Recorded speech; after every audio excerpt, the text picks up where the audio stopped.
The night was dark and still, but one little boy named Alex was wide awake, tucked into his cozy bed. His eyes were as round as saucers, staring up at the ceiling. Something outside his window had caught his attention. He slipped out from under his covers and padded softly across the floor. Peeking through the glass, he saw the old graveyard next to his house, blanketed in a thick, swirling fog under the light of a brilliant full moon. A slow, spooky tune began to drift through the air, making the little hairs on his arms stand up. It was the kind of music that promised a mystery was about to unfold, sending a tiny shiver of excitement and fear down his spine. Just then, a strange noise broke the silence, a rhythmic thumping, like a slow, heavy drumbeat coming from deep within the earth. Thump, thump, thump. Alex's curiosity got the better of him. He crept closer to the window, pressing his nose against the cool glass for a better look.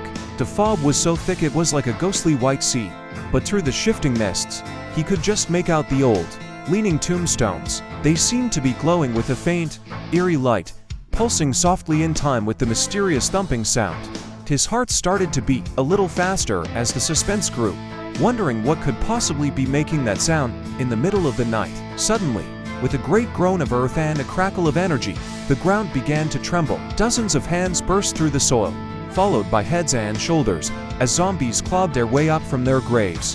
They stood there for a moment, their figures silhouetted against the glowing tombstones. The camera dramatically zoomed in on their faces, revealing eyes that glowed with a startling, supernatural green light. At that very instant, a loud crash of thunder echoed across the sky, and a flash of lightning illuminated the entire spooky scene. Alex gasped, his eyes wide with shock and a little bit of terror at the sight of the undead rising. But then, something completely unexpected happened. The spooky music screeched to a halt and was replaced by a funky, upbeat party track with a driving beat. The zombies, instead of lurching forward menacingly, started to dance. Their stiff limbs began to move in surprisingly funky ways. One zombie, wearing a tattered tuxedo, started doing the floss with impressive coordination.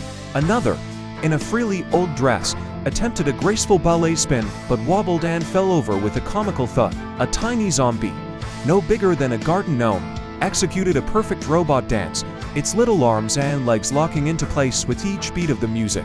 The graveyard had transformed into the most bizarre and hilarious dance floor imaginable. The scene cut to a montage of incredible zombie dance moves. A long conga line of zombies snaked its way between the tombstones, their groans turning into cheerful conga shouts.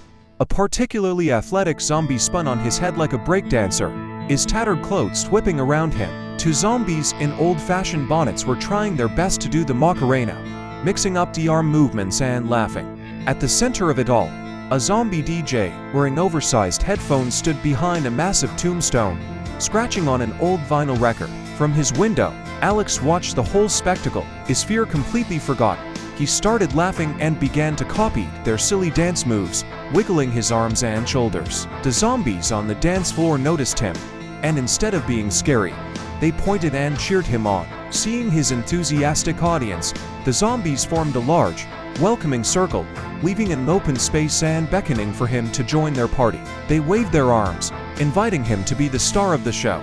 Alex, filled with a new sense of courage and fun, leaned far out of his window. He didn't hold back, showing them his best dance moves, a mix of wild arm waving, energetic wiggles, and a finale of his own creation. As he danced, a magical gust of wind swept through the graveyard, and a shower of colorful autumn leaves burst into the air, swirling around like natural confetti, celebrating the joyous, spooky moment. As the first light of dawn began to peek over the horizon, the music slowly faded out. The zombies, looking tired but happy, waved a friendly goodbye to their new friend. One by one, they shuffled back to their resting places and disappeared beneath the earth. Alex, perched in his window, waved back with a huge, happy grin on his face. He finally felt sleepy. He hopped back into his bed, pulled the covers up to his chin, and with the faint beat of the zombie dance party still echoing in his ears, he drifted off into a peaceful, dream-filled sleep. The spooky night had turned into the best night ever. Would you dance with zombies? Comment why yes if you join the party. Subscribe for more spooky fun adventures. Hit the bell.